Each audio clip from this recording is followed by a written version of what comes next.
On dit souvent qu'il n'y a pas d'amis dans le business et qu'il faut jamais s'associer avec ses amis. Moi, je pense que ces règles absolues n'ont aucun sens. Et c'est toujours plus facile d'être dans le down à 2 ou à 3 que d'être dans le down tout seul. C'est beaucoup plus sympa de célébrer les succès à plusieurs. Bienvenue sur le podcast de Number, où nous parcourons la France à la rencontre d'entrepreneurs au parcours inspirant et aux activités variées. À chaque étape, notre invité nous embarque dans son univers en choisissant un lieu marquant de sa ville, symbole de son aventure entrepreneuriale. Installez-vous, le voyage commence. Bonjour à tous, je suis ravi de vous retrouver pour un nouvel épisode du podcast Number. Nous sommes aujourd'hui à Nice et j'ai le plaisir de rencontrer Guillaume Gracier, dirigeant et cofondateur de plusieurs sociétés dans la tech, mais pas que.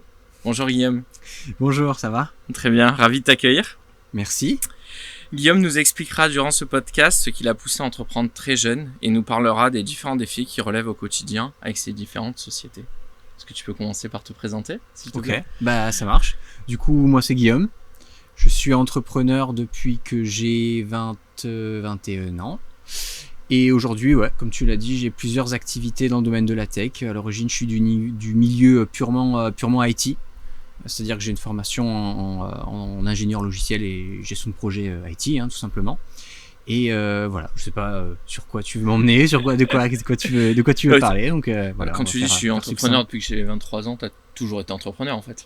Alors en fait c'est différent. J'ai jamais été salarié. C'est un peu différent. Voilà, exactement. C'est parce que en gros, ça a commencé du fait que avec des camarades de promo, l'idée est partie quand on était en deuxième année, on a commencé à avoir cette idée par là, parce que la première boîte que j'ai eue, je l'ai montée en 2017, je crois, c'est ça. On était étudiants en fait avec des camarades de promo. On s'est dit un jour, tiens, on aimerait bien faire un truc un peu concret, plus que des TP, plus que les stages, parce qu'on avait des stages. Après, on pouvait faire une alternance, etc. Et avant d'avoir l'opportunité, parce qu'on était obligé de faire 2 ans avec des stages avant de pouvoir commencer à faire de l'alternance. Et on a discuté avec des camarades de promo qui étaient des amis en fait. Et on s'est dit, on veut faire un truc un peu plus concret. On avait l'opportunité de travailler pour quelqu'un qui voulait nous prendre faire quelque chose en stage.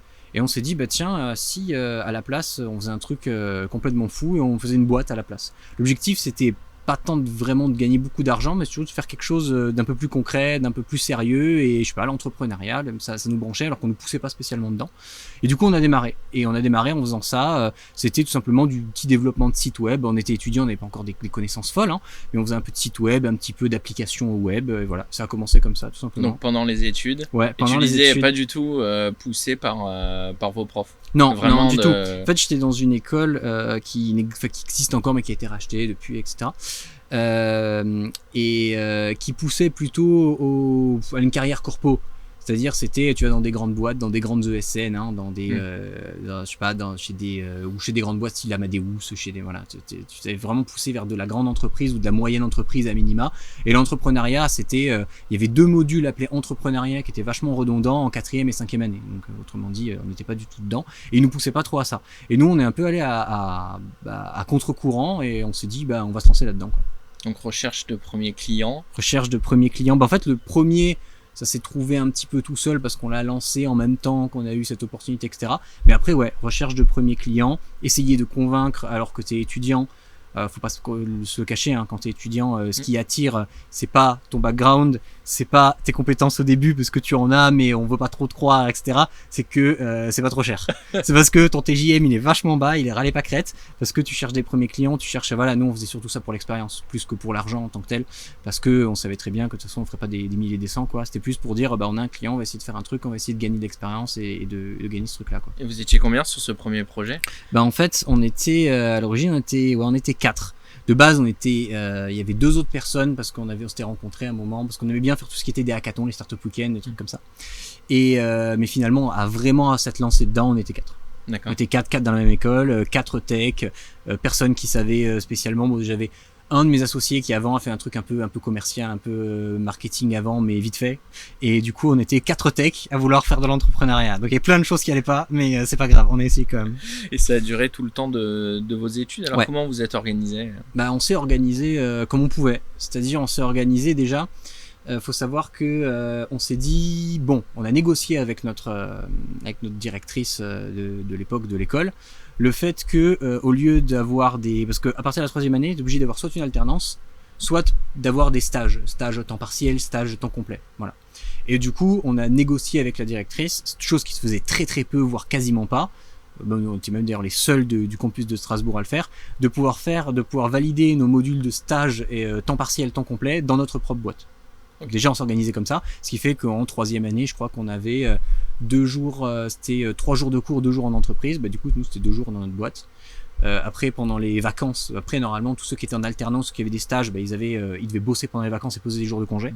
En l'occurrence, bah, nous c'était pareil, sauf qu'on ne devait pas poser des jours de congé, mais du coup on prenait moins de vacances que les autres. Forcément, parce qu'on a son compte, on prend toujours moins de vacances, c'est une réalité.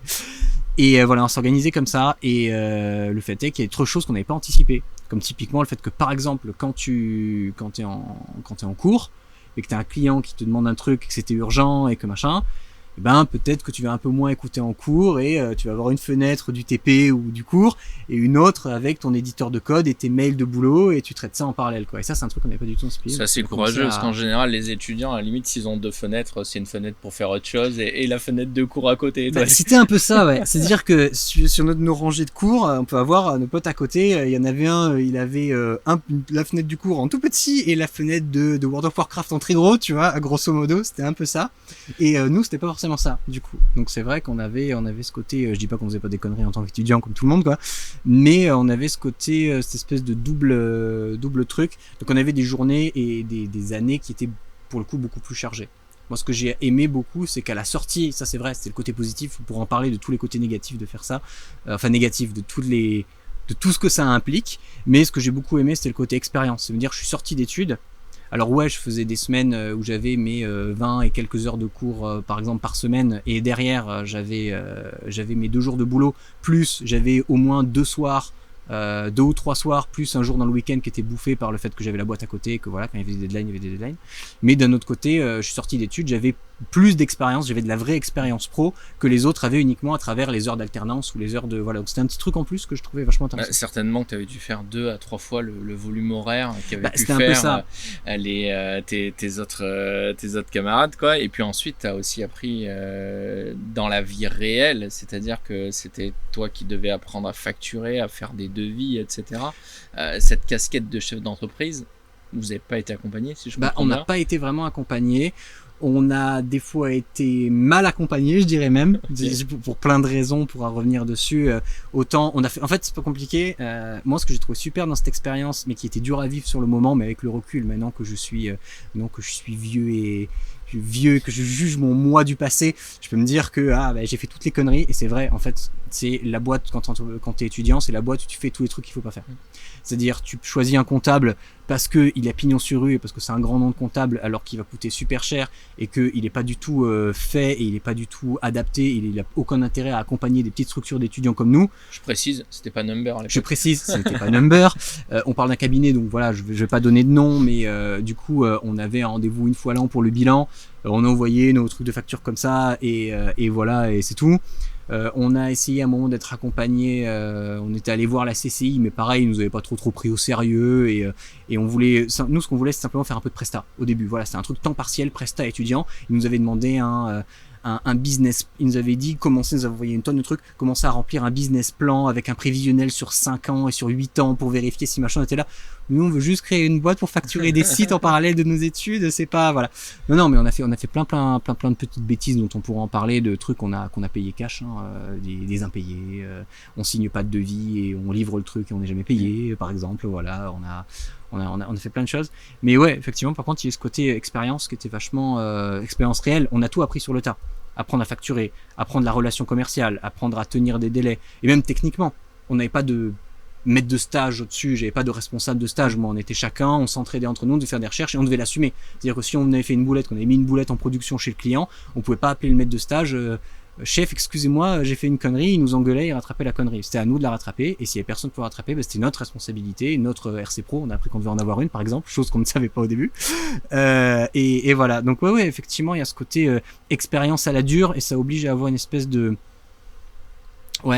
comment dire, il faut être responsable et avoir une espèce d'autodiscipline. Voilà, il faut avoir une autodiscipline qui est énormément présente et très structurée, parce que si tu t'obliges pas à faire les choses correctement, personne va t'obliger à le faire. Ce qui n'est pas forcément évident quand tu es étudiant. Après, les erreurs dont tu me parles de RCP, de faire des devis, de mettre les bonnes mentions dans les factures, ça arrive aux entrepreneurs qui entreprennent sans forcément être étudiants. Donc, oui. Je pense que voilà, cette première expérience, j'imagine, qui a duré du coup le temps de l'école. Vous avez arrêté sur la... En fait, on a grosso modo arrêté... en fait, on avait une espèce de projet qu'on avait vu en Startup Weekend en parallèle, qui n'a jamais abouti, pour le coup. Mais lorsque l'école s'est finie rapidement... moi je suis venu dans le sud pour d'autres raisons, parce qu'en l'occurrence ma compagne avait trouvé du boulot dans le sud de par ses études à elle, etc. Et moi vu que j'étais à mon compte, peu importe où j'étais en fait finalement, donc on a très vite pris chacun des chemins un peu différents et on a eu des opportunités différentes et du coup on a arrêté cette boîte là. Voilà, on n'a pas fait de liquidation judiciaire ou quoi, en gros on a fini les derniers clients, ceux qui voulaient en garder, il y en a un de mes anciens associés et amis qui a gardé un client qui travaille toujours avec lui aujourd'hui. D'accord. Et en l'occurrence, on a arrêté, on a partagé ce qui restait, on a divisé ce qui restait sur le compte, c'est-à-dire 3 cacahuètes, et chacun est parti de son côté, quoi. On s'est pas discuté, rien. Avec une grosse expérience déjà d'entrepreneur. Avec pas de bénéfice vraiment à la sortie, je veux dire, si on s'était chacun versé 500 balles par-ci par-là, une fois dans l'année ou 2 fois dans l'année, c'était maximum, mais avec une grosse expérience. Et je dirais aussi pourquoi, parce qu'on a quand même géré des gros projets, notamment sur lesquels on n'avait pas forcément été payé, ou pas la totalité, ou voilà.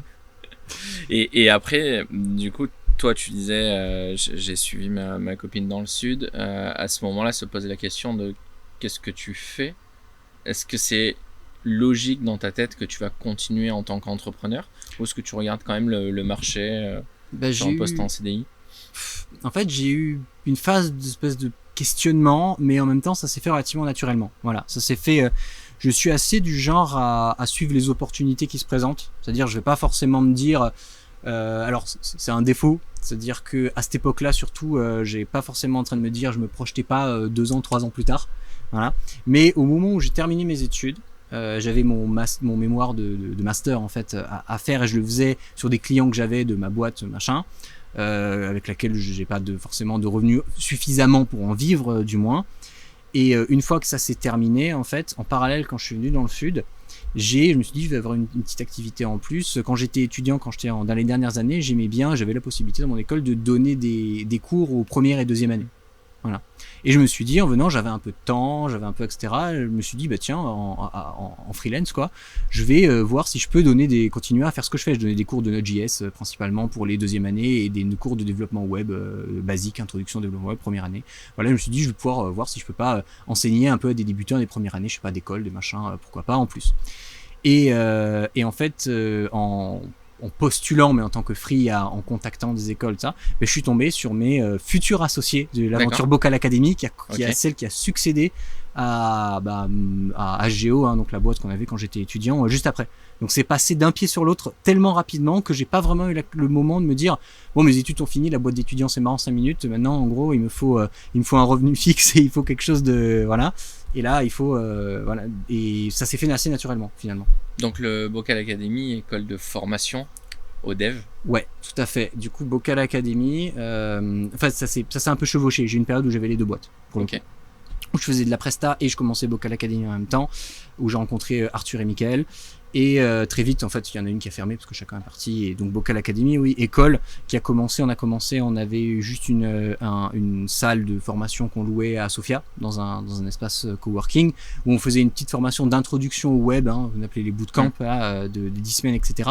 Et qui de fil en aiguille qu'on a fait évoluer, qu'on a fait grandir pour devenir une école où on formait avec donc 2 titres jusqu'à du bac plus 3. On avait une formation d'introduction intensive qui faisait 6 mois, 4 mois et 2 mois de stage, et on avait un cursus qui allait jusqu'à bac plus 3 du coup, avec de l'alternance, etc. Et aventure qui a duré 5 ans. Ok. Et tes associés étaient dans la tech, parce que comme ça, au premier abord, être dans la tech, ça permet de connaître le métier et de l'apprendre, mais il y a tout le côté, je crée une école avec toutes les obligations légales qui tournent avec. Énormément. La formation, c'est ça qui me plaisait pas, qui me plaisait le moins dans l'aspect formation, c'est tout l'aspect Juridique. Au-delà du juridique, l'aspect administratif et la lourdeur administrative qui va avec. On va dire qu'on était trois associés. De base, ils étaient 2. Ils avaient créé Bocal Academy avant que moi je les ai rencontrés. De base, j'étais prestataire externe, mais sauf que c'était vraiment au tout début et on s'est Donc très tu vite. donnais les cours en fait. Je donnais les cours. En fait, sur la les première premiers session, j'étais élèves prestataire qu'ils externe avaient. et ils me Ok, payaient je en tant que comprends. prestataire externe.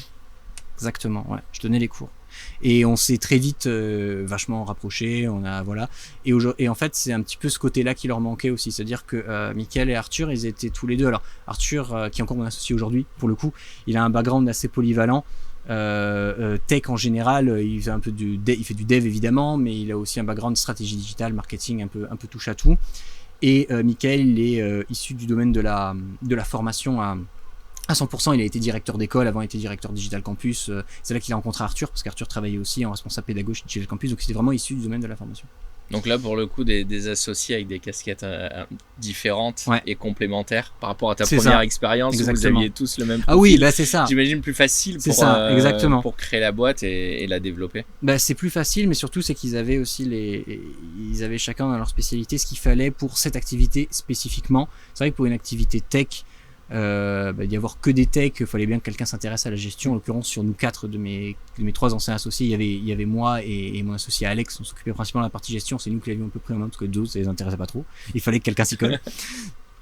Mais en ce qui concerne Bocal Academy, ouais, c'est vrai que c'était assez complémentaire et c'est ça qui était aussi vachement intéressant, c'est qu'on a pu apprendre des uns des autres et chacun avoir. Moi je m'occupais du coup de la partie pédago et technique, conception des programmes, coordination des intervenants, etc. parce que j'avais la connaissance technique et un peu aussi ce recul d'avoir donné mine de rien des cours pendant mes études, d'avoir continué à en donner, ça m'a plongé dedans, quoi. Confiance et légitimité qui te permettaient, parce que tu devais pas être beaucoup plus âgé que les élèves. J'étais plus jeune. plus jeune.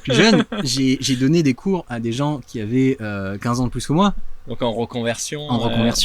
En reconversion, qui avait 15 ans de plus que moi et qui des fois me demandait mon âge et à un moment, faut savoir s'imposer évidemment. Mais au-delà de ça, c'est très très drôle parce qu'il y a le côté un peu retour à l'école, hein. On dit que quand quelqu'un est en formation, il y a le côté retour à l'école et dès lors qu'on met n'importe qui, une personne lambda dans une salle de classe, statistiquement, même si on met ambiance formation pour adultes, une salle de classe, c'est une salle de classe, hein. Donc on les retrouve, c'est dès qu'on met quelqu'un sur un banc d'une école, il va avoir le comportement grosso modo qu'il avait au lycée. Qu'il avait quand j'étais jeune. C'est au lycée, au collège, c'est à peu près. Donc on retrouve de tout et c'est assez drôle des fois de devoir faire des remarques en mode oh, tu m'écoutes à quelqu'un qui avait 15 ans de plus que moi, voilà, dire sinon ça va, je te dérange pas, quoi.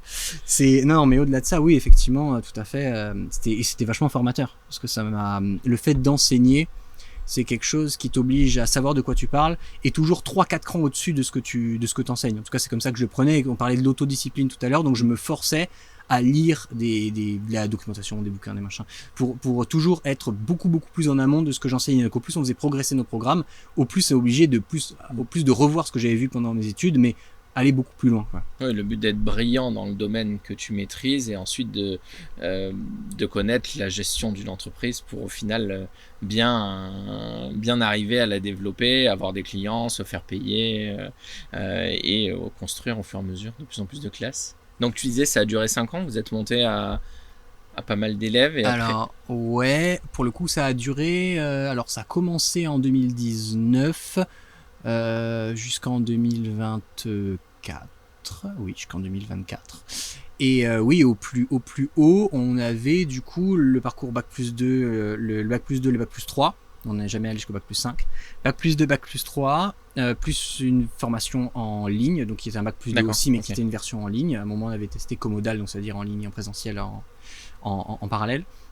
Et si on compte, il y a eu la formation en ligne et on avait 2 campus. Enfin, on avait une implantation Nice Centre, boulevard Carabacel, et une implantation Marseille Centre, rue de la République. Du coup, au plus haut, on avait 4-5 promos qui tournaient en parallèle avec 2 campus managers. On était une équipe de 9 personnes. C'était quand même, ça avait quand même un petit peu grossi.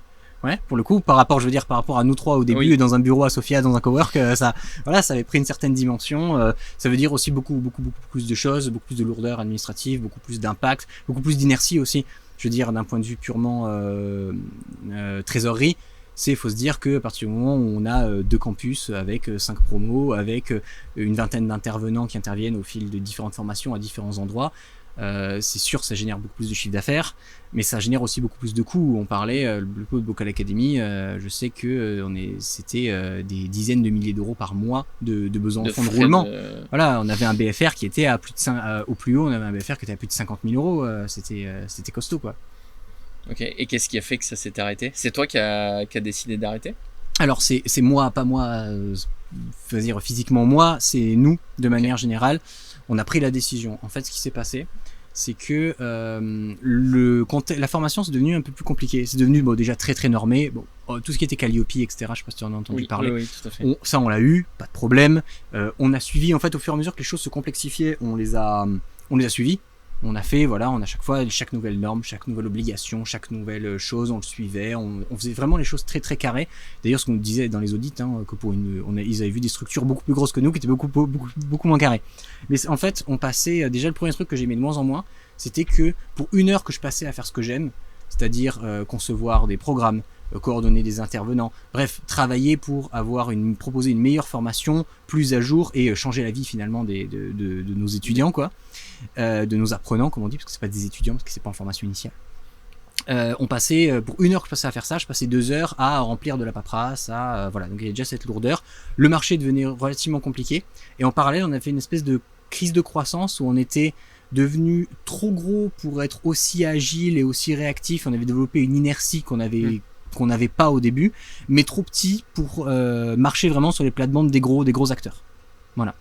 Et du coup, on était dans cette situation un peu bâtarde, dont on n'arrivait pas trop à s'en sortir. On n'arrivait pas à grossir suffisamment pour aller jouer dans la cour des grands, mais on pouvait pas non plus redevenir petit. Et donc, c'était soit on se fait racheter, soit on s'arrête là. On a tenté les deux. Le contexte compliqué du domaine de la formation et des écoles de manière générale à ce moment-là a fait que malgré qu'on avait 3 touches, il n'y en a aucune qui a donné quelque chose sur les rachats. Voilà, parce que même les grands groupes étaient un peu frileux à ce moment-là, etc. Donc ça c'était entre 2023 et 2024. Et donc du coup finalement ce qu'on a fait, c'est qu'on a décidé d'arrêter l'activité proprement, c'est-à-dire qu'on a amené nos sessions jusqu'au bout. On a fermé progressivement jusqu'à plus avoir d'élèves. Voilà, les formations, la plus 2, la plus 3... jusqu'à passer les derniers jurys, etc. Ensuite, on a fermé le campus de Nice, on a tout arrêté, et voilà, pareil, une fin propre, finalement. Voilà, on n'est pas ni en liquidation judiciaire, ni rien, mais c'est une fin qu'on a décidé de... C'est important pour toi, j'ai l'impression, ça fait 2 fois que tu précises une fin propre. C'est super important, parce que je pense que c'est le seul truc qui me fait le plus peur dans l'entrepreneuriat, c'est le fait que ça se termine pas proprement. Quand je dis proprement, c'est aussi bien pour moi et pour mes associés, pour nous, pour tous les gens qui comptent sur nous. Ça peut être aussi de nos employés, si on a des employés. Aujourd'hui, j'en ai pas et je préfère pas avoir d'employés qu'en avoir, pour le coup. C'est peut-être personnel, mais c'est le cas. Mais c'est aussi le fait de laisser personne sur le carreau. Ni des clients, ni moi, accessoirement, parce que comme tout le monde, on a besoin de manger quand même à un moment. Et de pas avoir... Moi, je suis un grand stressé de la vie. Je suis un grand stressé de la vie, tout ce qui est administratif, je suis extrêmement carré parce que ça me fait un peu peur. Quand je dis ça me fait peur, c'est pas que j'ai peur de pas savoir, j'ai peur de louper un truc, j'ai peur, comme disent à un moment, tu n'as pas vu l'article numéro machin du code des impôts, tu dois de l'argent, mais tu n'en as pas dans ta trésorerie, et donc tu vas au tribunal en liquidation, et tu dois machin, et tu prends une interdiction de gérer parce que t'as fait une erreur que t'as pas vue. Et voilà, moi c'est des choses qui peuvent se passer dans ma tête vraiment. Okay. Je peux me réveiller une nuit et me dire, je vais prendre une interdiction de gérer, je vais mourir parce que j'ai oublié de faire une déclaration machin qui n'existe pas, je sais pas. J'exagère, mais j'exagère pas tant que ça. Finalement, c'est quelque chose qui me fait de moins en moins peur avec l'expérience. On commence à être rodé, voilà. Mais au tout début, sur ma première boîte, à tout moment, surtout qu'on apprend les choses sur le tas. Je dis voilà, j'ai oublié la déclaration de TVA. Oh, voilà. Et donc je te passe le jour où. Maintenant, t'as plus la crainte de rater ta TVA. Non, avec Number, je n'ai plus la crainte de ne plus ma TVA. Non, mais effectivement, première boîte, quand le premier comptable qui nous a appelé, qui nous dit voilà, ce mois-ci, vous avez 15 000 euros de TVA à payer qui n'était pas attendu. Alors qu'on n'avait pas 15 000 euros sur le compte. On était une boîte d'étudiants. On n'avait pas 15 000 euros de trésor. Je me dis mais comment c'est possible? Qu'est-ce qui s'est passé? Pourtant, on dépensait pas des milliers et des cents. Le seul truc qu'on s'était fait plaisir, c'est qu'on s'était loué des petits locaux de bureau pour aller travailler quelque part, physiquement. Et je comprenais pas. Et je refais les comptes. C'est là que j'ai appris à calculer une TVA. C'est ce jour-là spécifiquement, j'ai appris à calculer une TVA. Je galère, je recalcule, je passe un temps infini. Et à la fin, je vois, on devait 1200 euros de TVA. Donc je rappelle là qu'on était un vendredi soir et c'était la veille de la deadline de la déclaration de la TVA trimestrielle. Et je la rappelle, je lui envoie un mail, je la harcèle, elle répond pas, j'envoie un mail en urgence, vous vous êtes trompé, c'est pas possible que ça fasse, machin, voilà. Et par chance, je ne sais pas pourquoi, elle me renvoie un email 10 minutes plus tard, alors que je pensais c'était foutu, ils vont nous prélever 15 000 euros qu'on n'a pas, ça va être fini. Et en fait, ah oui, effectivement, je me suis trompé, c'est bien 1200 et pas 15 000, bonne journée. Alors, faut imaginer... Petit mail qui fait toute sa différence. Voilà, faut imaginer, moi qui suis un peu stressé, c'est ta première boîte, tu sais pas trop, tu te dis, je vais aller en prison, c'est pas possible, qu'est-ce qui va se passer? Bon, pas tous les comptables ne font ces erreurs-là. Ah bah non, heureusement, ça ne m'est jamais arrivé à nouveau. En même temps, j'ai changé de comptable. Et donc, en même temps que tu tournais la page du bocal, tu étais en train de créer deux nouvelles sociétés, Pelicaps et Crewise. Ouais. C'est bien ça? Ouais. Tu peux nous en parler un petit peu? Ouais, carrément. Bah, en fait, au moment où on a dit qu'on allait arrêter le bocal, ça s'arrête pas du jour au lendemain. Hein. Ça a pris, entre le moment où on a pris la décision et le moment où on a arrêté l'activité, ça a duré à peu près 1 an. Okay. Parce que une promo, c'est 1 an, de toute façon. Donc, c'est 11 mois. Donc, à partir du moment où on a acté d'arrêter, c'était minimum on s'engageait pour minimum 12 mois. Plus encore les procédures pour arrêter pour fermer la boîte, hein. Une fois qu'on arrête l'activité, il faut la fermer, donc il y en a encore pour 3-4 mois de procédure minimum. Donc on avait un peu le temps de voir venir, mais en même temps pas trop le temps de voir venir, parce qu'on s'est dit le jour où le bocal ça s'arrête, ben à un moment on va s'arrêter de payer un salaire, et le jour où on va arrêter de se payer une REM, enfin un salaire TTNS c'était une SARL, mais le jour où on va s'arrêter de se payer une REM, ben il faut qu'il y ait autre chose qui se passe, forcément. Et du coup on a commencé à se creuser un petit peu la tête avec Arthur. En l'occurrence, un de mes 2 associés sur le bocal, qui est Arthur, avec qui on a noué vraiment des liens très forts. On était associés avant d'être amis. D'accord. C'était ça aussi la grosse différence entre première boîte et le bocal, c'est que première boîte on était amis avant d'être associés, et sur le bocal c'était l'inverse. Vous êtes rencontrés on s'est rencontrés professionnellement et on est devenus amis plus tard. Et du coup, on a commencé à se creuser la tête et on s'est dit aujourd'hui, qu'est-ce qu'on sait faire, qu'est-ce qu'on a envie de construire. Voilà. Qu'est-ce qu'on savait faire avec Arthur? Lui, il avait fait de la presta aussi par le passé, avant le bocal et avant de bosser à Digital Campus, il avait une boîte de presta où il faisait plutôt du site web et de SEO marketing, etc. Et on s'est dit ça, on sait faire. Donc bon, ça déjà on peut faire. C'est pas, on n'a pas vocation à faire ça à full time jusqu'à la fin de notre vie, mais on sait faire, ça nous plaît, donc on va faire. Voilà, première chose. Deuxième chose, sur quoi on a envie d'aller? On a envie de diversifier un peu nos activités, etc. Donc on va créer une structure. Pelicaps, c'est notre nom commercial pour la partie prestation de services, conseil, développement d'applications, ce qu'on fait aujourd'hui. Mais on va créer une entreprise, ça s'appelle GL Digital Solutions, que personne ne connaît, ça c'est le nom de l'entité juridique, hein, qui aura un objet social beaucoup plus large, qu'on a créé avec Number. Alors en l'occurrence c'était Swappen, je crois, à l'époque, oui. Le montage, parce qu'il y a eu Swappen, Pépite, Number, c'est un moment Swappen est une legal tech, exactement. Où il y a eu le petit mélange là. Et du coup on a créé cette boîte avec un objet social suffisamment large pour pouvoir faire d'autres choses, d'autres activités, notamment se lancer sur du e-commerce, on va y revenir. Sur du e-commerce où on s'est dit, on avait développé tous les deux avec Arthur des e-commerce pour des clients. Okay. Et on s'est dit pourquoi pas. Tiens donc, si on se lançait dans du e-commerce, mais où cette fois, c'est nous qui l'exploitions. Si on exploitait le fruit du produit technique au lieu de juste développer le produit technique ou le configurer quand c'est du CMS et ensuite le donner à quelqu'un d'autre, tout simplement. Donc il y a cette première activité-là, et la deuxième, c'est Crewise. Donc effectivement, Crewise, c'est une startup dans laquelle on s'est associé avec deux personnes qui n'ont rien à voir, c'est dans le domaine de l'aviation. Ok.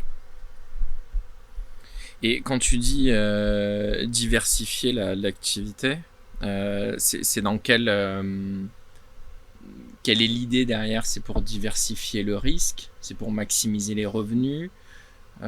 C'est parce qu'en fait ça vous plaît et vous avez... Je pense que c'est un peu tout. En fait, la première... Qu'est-ce qui a été le point de départ? C'est ça la bonne question en fait. C'était quoi le point de départ? Le point de départ, je pense que on était dans une phase où on se disait le bocal ça va s'arrêter. Ça ne marche plus comme on veut, ou du moins le bénéfice-risque perspective est plus là. Donc on va chercher, et forcément par réflexe, qu'est-ce qu'on fait? Même si on est entrepreneur, donc déjà on est un peu aventurier dans l'âme en soi, alors que effectivement j'ai plein de potes qui ont pas cherché midi à 14h, ils ont pris un job en CDI, sorti de master dans une boîte tranquille, voilà, et ils ont beaucoup moins de stress et ils passent des meilleures nuits que moi, ça c'est sûr, que mon associé, c'est sûr. Mais dans les faits, au-delà de ce risque-là d'entreprendre, c'est dit on veut continuer à entreprendre avec Arthur, ce qui n'était pas le cas de mon troisième associé qui lui a pris un job en CDI et qui a retourné faire du coup ce qu'il fait de directeur d'école en CDI. Nous, on a voulu continuer dans ce côté entrepreneurial. Et on s'est dit, première chose, la sécurité. La sécurité, c'est quoi? C'est faire ce qu'on sait faire, comme on a dit, mais c'est aussi diversifier, pas mettre nos œufs dans le même panier. On s'est dit, l'erreur, entre guillemets, du bocal, c'est pas l'erreur, c'est ce qui faisait sa force aussi, c'est que c'était une grosse activité dans un domaine, on était une école qui certifiait jusqu'au bac+3 dans l'informatique, dans la formation. Voilà, là on s'est dit, pourquoi pas diversifier. Deuxième truc, parce qu'on s'est dit qu'on veut peut-être faire autre chose, on n'a pas juste envie de faire de la prestation de service. On a envie de, voilà, et on s'est fermé aucune porte. On s'est dit, ça peut aller je sais pas, un jour, j'en sais rien, une SCI en louant des bureaux à n'importe quoi, du e-commerce, en fait, et voilà. Et encore une fois, c'est une histoire d'opportunité. C'est une histoire d'opportunité. Le e-commerce, on l'a vu, on s'est dit pourquoi pas. Et cette idée est plus ou moins apparue parce qu'il y avait quelqu'un dans notre réseau qui vendait son site e-commerce à ce moment-là. D'accord. Et on s'est dit, non, on va pas le racheter lui, mais ça donne l'idée. Bon, j'ai Arthur qui me fait, on lui écrirait pas quand même. Bon, allez, on lui écrit, mais bon, on va juste voir pour voir un peu comment ça se passe. Jamais de la vie, on va racheter ce site-là. Bon, on fait, ok, bon, on a un peu les chiffres, on a un peu les trucs. Bon, on fait un rendez-vous. Allez, on fait un rendez-vous. Mais bon, on va pas le racheter, hein, quand même. On n'y connaît rien. C'est un site e-commerce. C'est un site qui fait de la distribution dans le domaine du sanitaire. Ça n'a rien à voir. Donc ça distribue des sèche-mains, des WC japonais. Ça fait rire, je sais. Des WC japonais, des sèche-mains, des sèche-cheveux. C'est peut-être ça qui nous a fait aller au bout. C'est parce que c'était des WC japonais. Oui, exactement. Non, mais on n'y connaissait rien. Je veux dire, moi, je n'avais pas de WC japonais avant, etc. Et en fait, et après, il y a aussi toute l'appréhension de se dire c'est un domaine qu'on ne connaît pas, à part le côté technique. C'est quelque chose de nouveau, on n'a jamais fait, la gestion de la logistique, etc. En plus, on s'est dit, nous, on est relativement droit dans nos bottes, j'allais dire. On a déjà vérifié, pas que ce soit du dropshipping, enfin du dropshipping. Le terme dropshipping est galvaudé. En fait, dropshipping, ça veut juste dire qu'on stocke pas en propre. Mais aujourd'hui, c'est une connotation négative. Du coup, on voulait pas que ce soit lié à la TVA, surtout lié au fonctionnement et au risque pris par les Exactement. personnes qui en ont fait, ces activités. C'est ça. Ce qu'on voulait, c'est qu'on voulait un produit qui soit qualitatif. On voulait pas être des escrocs, des influx voleurs, là, comme on dit. Non, on voulait vraiment dormir sereinement, à peu près sereinement. C'est ça. On voulait gagner notre vie honnêtement. Non, mais plus sérieusement, donc on a vu cette activité-là, on s'est dit bah tiens, ils distribuent des sèche-mains de marques françaises, des WC japonais, marques françaises, internationales, machin, pourquoi pas, c'est des trucs intéressants. Donc ok, bon. Et de fil en aiguille, à chaque fois on allait au next step en se disant on n'ira pas au suivant. Et au bout d'un moment, on s'est dit en fait si on le faisait, on a contacté la banque en fait avec laquelle on voulait monter la boîte Pedicap, GL Digital Solutions. Et on a contacté 2 banques et en fait il y en a il est parti en vacances, il n'a jamais répondu. Mais le deuxième qui nous a dit bah ok, votre pitch deck là, le tout, ça tient la route, ok, on vous prête l'argent pour racheter le site, allez-y feu. Donc là on s'est retrouvé un peu comme deux couillons, on s'est dit bon on le fait ou on le fait pas. Et puis on l'a fait. Et c'est comme ça on s'est retrouvé à diversifier, à faire et de la presta et à avoir une activité e-commerce à côté. Première diversification. Okay. Et dans chaque expérience, vous avez mis le curseur de l'entrepreneur de plus en plus élevé jusqu'à racheter une activité existante, ouais, exactement. Okay. Enfin, on a racheté le fonds de commerce en l'occurrence, mais ouais, pour le coup, complètement. Ok. Dans toutes tes expériences, je note à chaque fois que tu parles en nous, en on. Ouais. Tu as toujours mené tes projets à plusieurs avec des associés. Un hasard ou c'est important pour toi de ne pas entreprendre seul? J'ai entrepris seul. J'ai eu une phase d'entre-deux où quand j'avais une boîte quand j'étais étudiant, oui. La partie formation, on faisait pas du tout de formation, on faisait de la presta brute, etc. Oui. Moi, la partie formation, j'avais une activité en parallèle où j'étais tout seul, où je faisais la partie formation. Okay. Donc, j'ai eu une phase de 6 mois, mais c'était du vrai faux entrepreneuriat. Ouais. Oui, là, c'est plus le statut qui faisait que tu étais entrepreneur. C'est ça. Plutôt qu'une c'est parce que c'était un outil. Produit, voilà, c'est ça. Au lieu d'être salarié, j'ai donné cours au Bocal à l'époque, je donnais cours dans une autre école, dans une ou deux autres écoles. Et voilà, c'est parce que j'étais à mon compte, je donnais des cours à différents endroits, j'avais besoin d'un statut qui me permettait de faire des factures, j'avais un statut qui me permettait de faire des factures, quoi. Mais non, j'ai jamais entrepris. Pour moi, c'est important de parler en nous et pas en jeu, parce que on est une équipe.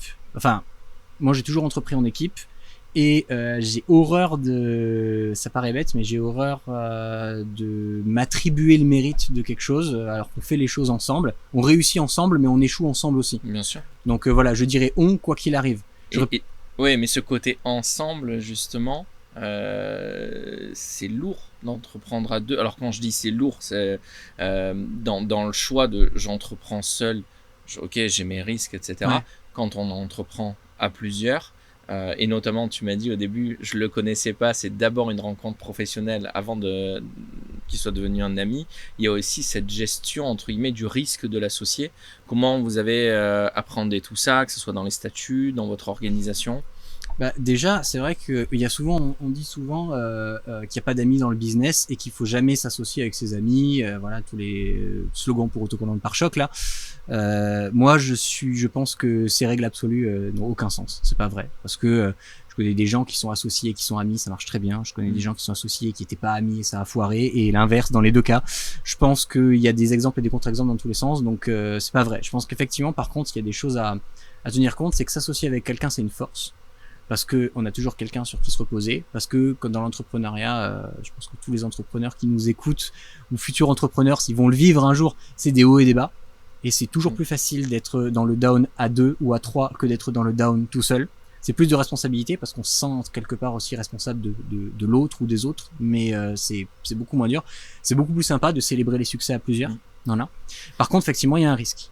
Je pense qu'il y a un truc on dit il n'y a pas d'amis dans le business, ou il faut s'associer qu'avec des gens qu'on connaît pas, ou purement, ou jamais devenir ami avec ses associés, ou je sais pas quoi. Non, je pense par contre que il faut savoir qu'il faut s'associer avec les bonnes personnes. Alors une fois que ça c'est dit, voilà, chacun y trouve ce qu'il veut. Quand je dis il faut s'associer avec les bonnes personnes, c'est qu'il faut être sûr qu'on s'associe avec quelqu'un qui va être là dans les bons et les mauvais moments. Parce que si on s'associe pour être là que dans les bons moments, ben dans les mauvais, si c'est j'ai réussi mais on a échoué, c'est pas possible. Si c'est on a réussi mais j'ai échoué, ben ça veut dire que la personne qui dit j'ai échoué doit aussi apprendre à se dire que c'est pas forcément que de sa faute, que si on gagne ensemble, on perd ensemble. Et effectivement, il y a des dispositions statutaires à prendre. Voilà, il peut y avoir des dispositions statutaires. Je parle sur le côté purement légal, c'est-à-dire qu'on s'associe avec des gens, mais on veut avoir peut-être des limitations, c'est-à-dire par exemple des clauses pour le rachat des parts. Voilà, une clause de préemption pour dire voilà, si un jour tu veux vendre tes parts, je veux avoir la préemption. Après on monte une start-up, c'est pas le cas, ça ne m'est pas arrivé, mais demain on monte une start-up, la start-up d'un coup elle est valo à 200 millions de dollars, il y a une clause de préemption, mais il faut avoir voilà, il faut avoir, même si on a le pack d'associés, il faut être capable, il dit je vends mes parts à Google 75 millions, il faut avoir les 75 millions pour contrer Google. Mais dans un cas standard, j'allais dire, il y a des clauses comme ça à mettre en place. Et c'est sain. Je pense que c'est sain, effectivement, de mettre des clauses de préemption, de mettre des clauses pour que, pareil, la clause par rapport au conjoint, de dire, c'est en cas de quelqu'un d'invalidité, de décès d'un associé, que c'est pas le conjoint qui récupère les parts, mais qu'il y a une clause de préemption, pareil, etc. Il y a des choses importantes. Et c'est sain, en soi. Tu me disais qu'il fallait s'associer avec les bonnes personnes, prévoir les bonnes règles. Si on rentre un peu dans le détail, dans ton cas, vous avez créé quoi? Une SAS, une SARL? Comment vous... Actuellement? Oui. Actuellement, alors on a sur les deux sociétés, c'est différent parce qu'il y en a une, c'est avec Arthur, c'est une SARL. Alors c'est vrai que maintenant pour nous ça nous paraît naturel parce que moi c'est respectivement ma 3e et 4e boîte que j'ai dans ma vie. Donc c'est au début on sait pas trop, effectivement c'est pour ça que c'est important d'être bien accompagné. Sur la première boîte on avait eu la chance, d'ailleurs c'est vrai, je veux quand même faire une petite dédicace à Alexandra, notre juriste qui nous a créé la première boîte, qui n'a rien à voir avec le comptable qu'on a eu après, et à qui je fais toujours appel pour des opérations particulières de temps en temps, parce qu'elle est super. Donc voilà, Alexandra, si tu regardes ça, au top, ne change rien. Mais au-delà de ça, oui, on connaît une SARL, parce que c'est notre activité principale. On voulait un statut TNS pour pouvoir faire une REM avec les avantages du TNS. Et là, vous avez fait comment? 50-50 ou 50-50. 50-50. Ça, c'était volontaire avec Arthur. Ouais. Tu parlais de clause, vous avez mis une clause de préemption. Est-ce que vous avez fait un pacte d'associés? Alors, pour le coup, en l'occurrence, bon, ça, c'était la GLG Association, donc la SARL, c'était assez classique. Il y avait une clause de préemption. C'est Swappen qui l'a fait, donc je crois qu'il y a une clause de préemption par défaut. On a mis un dispositif très classique. Après, c'est vrai que c'était pas notre première avec Arthur. Et il y a une relation, c'est pas forcément le bon exemple à suivre, mais on a une énorme relation de confiance tous les deux. Ce qui fait, par exemple, on dit qu'il faut pas le faire. On dit qu'il faut toujours 51-49 pour éviter les situations de blocage. Conseil que je dirais, il faut, quand c'est toujours 2 personnes, je recommande 3 personnes, qui est forcément, c'est différent parce qu'un tiers, ça veut dire qu'il y en a toujours 2 qui sont d'accord à un moment. Mais voilà, donc je recommande pas forcément de le faire, mais là avec Arthur on l'a fait parce que j'ai énormément confiance en lui, il a énormément confiance en moi, et y a pas de problème. Donc oui, on a fait ça 50-50. Par contre sur l'autre boîte, pour le coup, on est venu après coup, donc on a moins de parts que nos associés qui ont créé à l'origine. Et ça c'est une SAS, parce qu'aujourd'hui c'est une start-up qui n'est pas encore rentable, enfin pas rentable, qui ne génère pas suffisamment de bénéfices pour que quelqu'un qui que ce soit de nous en vive. Elle génère des bénéfices, elle s'auto-entretient, mais pas plus pour l'instant. Et là, c'est pour le coup, c'est une SAS. Okay. Pour expliquer aux personnes qui nous écoutent, la SARL va être très avantageuse puisqu'elle permet d'être en TNS. Et sans rentrer trop dans les détails, souvent le TNS permet d'optimiser sa rémunération et clairement coûte moins cher en termes de charges sociales qu'un statut de salariat. Sur une SAS, on va automatiquement avoir le statut de salariat. En revanche, la SAS va être beaucoup plus flexible en termes de fonctionnement, en termes de pacte d'actionnaires qu'on peut y mettre. Et en général, c'est souvent la structure juridique choisie lorsqu'on s'associe, potentiellement qu'on veut grandir, qu'on veut pourquoi pas se faire acheter, lever des fonds. Ouais.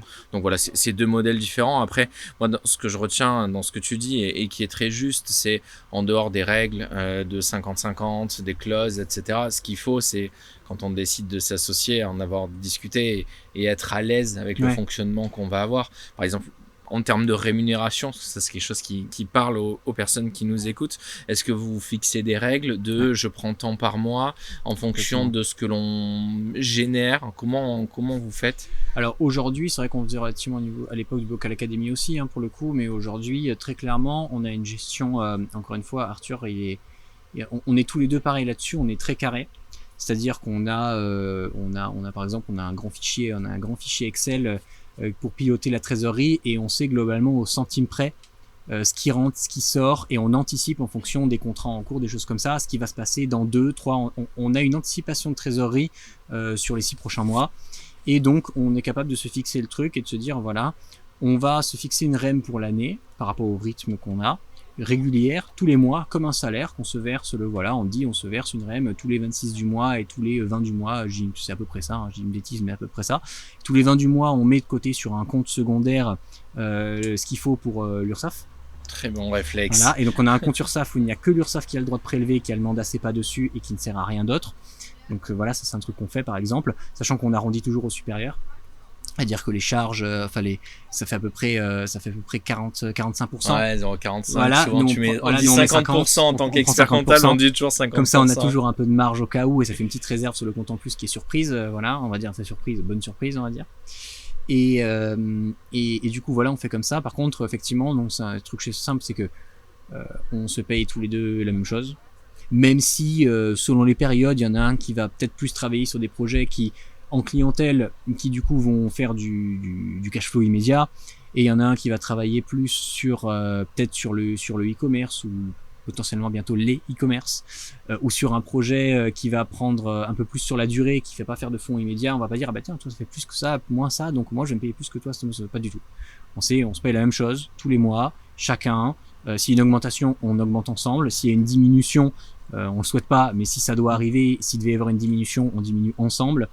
Voilà. Et pareil sur les notes quand on fait des notes de frais, évidemment c'est aux frais, c'est réel, c'est concret. Si moi je dois aller, j'ai un parking, j'ai un déjeuner d'affaires ou il y a un déjeuner d'affaires, voilà, on le fait. Mais de manière générale, on essaie toujours d'équilibrer et toujours d'être dans ce jeu-là, d'être équitable. Voilà, sur ce côté-là.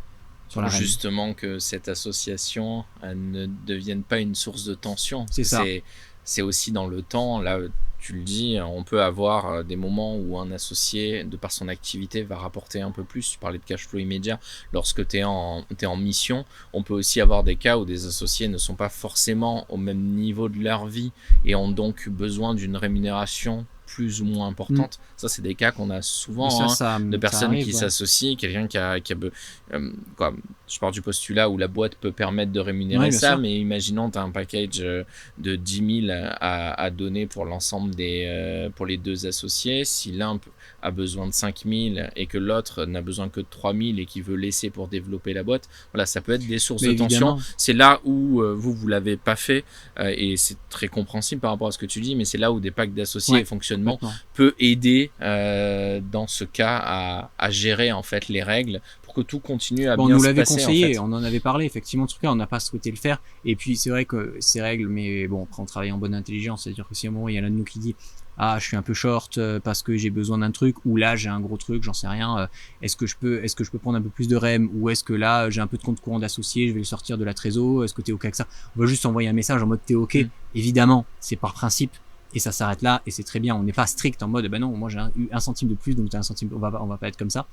Mais c'est vrai que c'est en bonne intelligence. Mais oui, j'en ai entendu parler, on nous l'avait conseillé, effectivement, on nous en avait parlé. En tout cas, le suivi et le pilotage que vous faites, tu parlais d'un gros fichier Excel qui permet quasiment de suivre au centime près. Mais en fait, c'est ultra intéressant et ça permet de garantir en fait cet équilibre. Comme tu dis, après derrière, on est OK, on communique et au moins il n'y a pas de sujet. C'est ça. Le pire, c'est lorsque on a un peu une absence de clarté et parfois c'est des choses qui arrivent dans des sociétés, on sait pas exactement, les associés ne savent pas exactement entre eux qui dépense combien, les trains de vie commencent à changer, après, et là on rentre en zone de risque et à partir du moment où la confiance est rompue, ça devient beaucoup plus compliqué d'entreprendre et se pose la question de ce que la boîte va devenir, quoi. Mais il y a le souci de la confiance. Après c'est vrai que ça dépend aussi du contrôle que chacun a et des outils qu'on utilise. C'est vrai que nous on a cet outil là et en parallèle on utilise, il y a Time forcément qu'on est chez vous, qui permet de voir ça. On a tous les deux l'accès, on voit tous les deux les choses, mais effectivement ça demande un investissement, c'est-à-dire que les deux associés doivent s'intéresser à la chose. Mais oui, l'idée c'est d'éviter de créer des tensions et que ce soit équilibré complètement. Ça c'est le point le plus important. Après je pense qu'il y a une histoire d'implication aussi, c'est-à-dire que la tension elle peut venir du côté argent, donc faut être à l'aise. Je pense qu'on peut pas s'associer avec quelqu'un si je sais qu'il y a le tabou de l'argent en France, le tabou énormément en France qu'il n'y a pas dans d'autres pays, même limitrophes, de donner son salaire, de donner son revenu, de donner son train de vie, etc.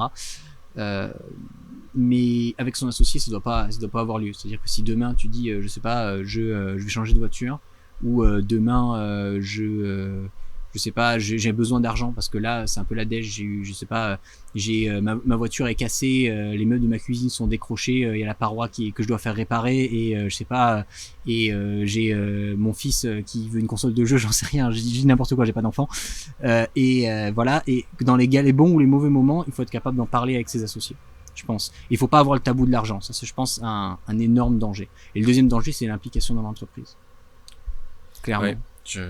Effectivement. C'est-à-dire l'argent à la fin n'est qu'une conséquence. Le problème de l'argent peut être surtout à mon sens une conséquence d'un désintéressement ou d'un désengagement d'un des associés. C'est-à-dire que demain, si pendant 6 mois il y a un des X associés d'une boîte qui d'un coup ne fait plus rien et va à la plage tous les jours, va se promener tous les jours en forêt pendant que les autres charbonnent, ou bosse sur un autre projet, ou il est seul et au final ou bosse en soum sur un truc qui n'a rien à voir, et on se rend compte depuis 6 mois qu'en fait il déléguait par-ci par-là s'il y avait des employés, s'il n'y a pas d'employés, en fait on se rend pas compte pourquoi il était plus trop présent, machin, mais en fait c'est parce qu'il préparait un truc en discretos tout à côté, et voilà, et du coup ça peut créer un déséquilibre et dire attends, en gros ça fait 6 mois que tu te payes sur notre dos, ce qui est encore plus vrai quand c'est de l'opérationnel. Quand c'est pas de l'opérationnel et que c'est du stratégique, de la direction, on peut dire il y a toute une équipe qui travaille, il y a des employés, il y a une hiérarchie, etc. Donc ça peut être fait entre guillemets, c'est pas plus propre, mais ça peut être plus discret. Mais dans l'opérationnel, on le voit tout de suite. Ça crève les yeux. En tout cas, jusqu'à présent, t'as réussi dans tes différentes sociétés, j'ai l'impression, à maintenir une bonne entente avec tes associés, à avoir un bon équilibre. Est-ce que c'est une fierté pour toi? Ouais, plutôt. Je dis pas que ça a toujours été facile avec tout le monde, très clairement, mais de manière globale, oui, je suis content d'avoir toujours pu garder une relation saine. C'est-à-dire que j'ai jamais eu de relation conflictuelle. Voilà, j'ai jamais eu de relation. Quand je dis relation conflictuelle, c'est que j'ai jamais eu de moment où on s'est engueulé, où on s'est menacé d'avocat, ou comme ça peut arriver dans beaucoup d'entreprises qui se terminent mal comme ça. Effectivement, ça pour le coup, j'en suis vachement content. Clairement. C'est bien. Et au fur et à mesure des différentes sociétés que tu as créées, on a vu que tu avais pris de plus en plus cette casquette d'entrepreneur. Est-ce que tu as l'impression aussi d'avoir progressé en tant qu'entrepreneur? Et aujourd'hui, à quelqu'un qui se lance, quel est le conseil principal que tu donnerais? Alors, est-ce que j'ai l'impression d'avoir progressé en tant qu'entrepreneur? Oui. Est-ce que j'ai l'impression de l'avoir fait de la bonne manière? Je ne sais pas. Parce que après tout le monde dira oui mais c'est la bonne manière, j'en sais rien, c'est en ayant fait des erreurs, en étant planté, c'est-à-dire que voilà, des problèmes je sais pas, de pas avoir été assez rigoureux sur des points de comptabilité, je me suis fait avoir, je ferai plus avoir. Effectivement, j'ai pas raconté, mais l'anecdote de quand on était étudiant, premier gros contrat, on n'a pas fait signer de devis. C'est oui, il n'y a pas de problème. Notre premier gros projet, on avait fait un truc, c'était littéralement un clone de Uber. Ok. Bon, c'était moins poussé qu'à l'époque, mais on avait fait 2 applications mobiles, une pour des chauffeurs, une pour des clients. On avait fait tout un truc. Le client, il nous avait payé un acompte. Deuxième acompte, il avait pas payé, et après, il l'a jamais payé. Et au bout d'un moment, il payait tellement pas, il donnait plus de nouvelles, il s'est barré. Et bon, on a coupé parce que l'hébergement, etc. Parce qu'en plus, ça nous coûtait de l'argent, parce que c'est nous qui gérons l'hébergement.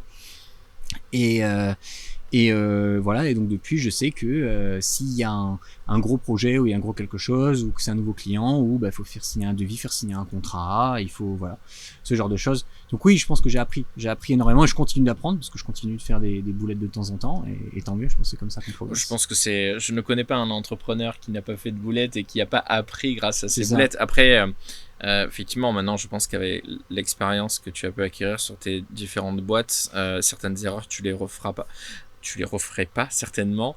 À quelqu'un qui se lance et qui a pas ton expérience d'entrepreneur, ce qui est sous-jacent dans tout ce que tu dis, c'est quand même l'accompagnement. Se faire accompagner sur des statuts, se faire accompagner sur des contrats, comment je m'y prends sur un contrat commercial, se faire accompagner bien évidemment sur la partie expertise comptable. En tout cas, tout ça, ça peut permettre de réduire le nombre les erreurs possibles, même si il en restera quoi.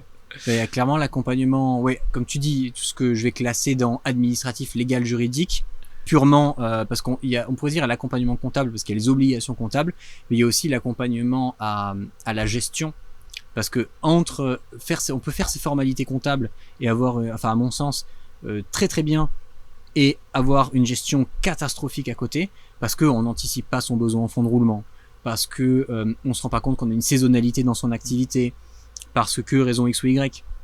Donc aussi cet accompagnement à la gestion et avoir ça c'est un truc qu'on n'a pas. Je trouve que c'est vrai que autant souvent on dit à l'école on n'apprend pas à faire sa déclaration d'impôt, mais à l'école on n'apprend pas non plus à gérer une activité. Et je parle pas sur l'aspect purement légal ou administratif, mais je parle vraiment sur l'aspect la faire tourner au quotidien. Toutes les petites choses qui font qu'une boîte est bien pilotée ou est mal pilotée.